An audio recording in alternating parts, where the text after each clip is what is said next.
One of the very first things that people discover when they start looking for wheelchair vans is that the entry clearance and interior headroom dimensions are a very big, possibly the biggest factor in deciding what sort of van they need or want to buy.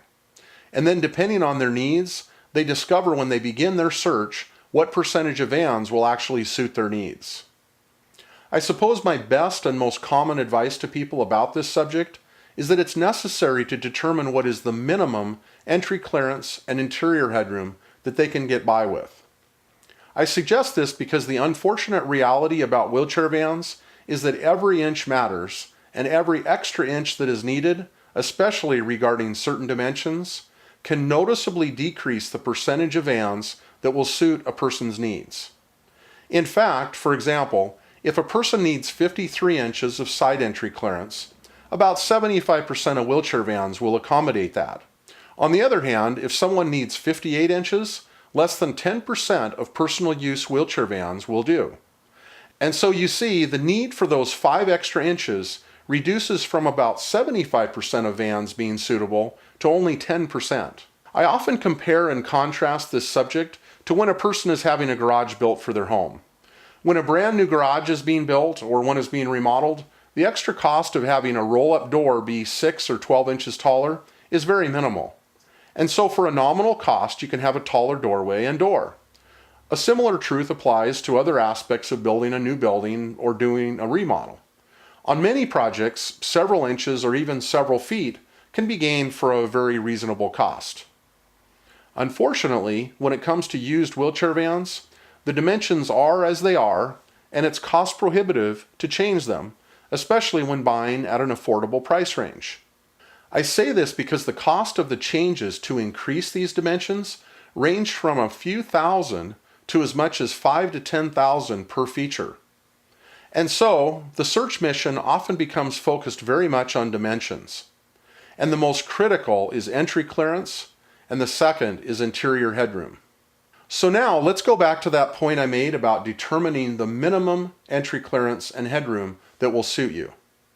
When you're measuring, you want to do all you can to adjust the wheelchair and do whatever possible with things such as slouching, tilting the backrest, tilting the head, and so forth, in order to find out the minimum suitable clearance and headroom. This especially applies to the matter of a few seconds that it takes to get past the lowest relevant point, which is the edge of the roof of the van. That is always the lowest point that matters, regardless of full-size or minivan. You want to find out what is the minimum dimension that the person in the wheelchair can be at for that moment of entry. And then what is the least headroom that will suit that person once they're inside the van and rolling down the road. Okay, so once you've figured out these numbers, you're equipped with critical facts that you need as you look for a van. Then you can simply ask the seller to measure the lowest dimension at the point of entry, which is from the ramp or lift platform up to the edge of the roof, and then also have them measure when inside the van so that you know the distance from the floor to the ceiling. You see, when you know your minimum requirements and you ask the seller about these measurements, it takes all the guesswork out of the process for you and the seller. In this last couple of minutes, I'll share with you some norms and averages and numbers regarding wheelchair vans that will at least give you some general direction once you've determined your minimum requirements. Here's some numbers about lowered floor minivans that apply to about the mid-2000s, because at that point in time, certain brands and models of conversions have a couple more inches of clearance and headroom.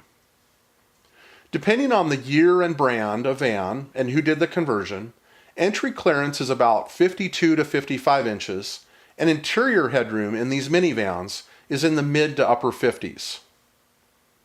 As far as full-size vans go, what I'll refer to are dimensions of what I call personal use vans, versus ones that were intended for commercial use. I say this because for various reasons, the van that you choose will most likely be one that was built and intended for personal use. Now, dimensions on full-size wheelchair vans vary far more than on minivans. This is because the full-size wheelchair vans can have tall doors, tall roofs, lowered floors, or they occasionally have all of these, and sometimes they have none of these. Depending on the year and brand of full-size van and who did the conversion, entry clearances range from as low as in the mid-40s to as high as in the upper 50s. And interior headroom ranges from about 50 up to the upper 60s on these full-size vans. I'll close by making this important comment. I can't emphasize enough how much more successful and happy your van searching process will be if you take my advice about accurately learning what the minimum clearance and headroom dimensions are that you need. On the other hand, I caution that you are likely to be very frustrated and disappointed if you do as many people do, which is to measure from the floor to the top of the person's head when they're unnecessarily upright and tall in their wheelchair, and then add a couple or a few inches for good measure. If you do that and have those dimensions as your goal, you'll find that a great percentage of wheelchair vans are eliminated from your selection pool. And this does not work out well at all when you're already looking for the needle in a haystack, which wheelchair vans happen to be.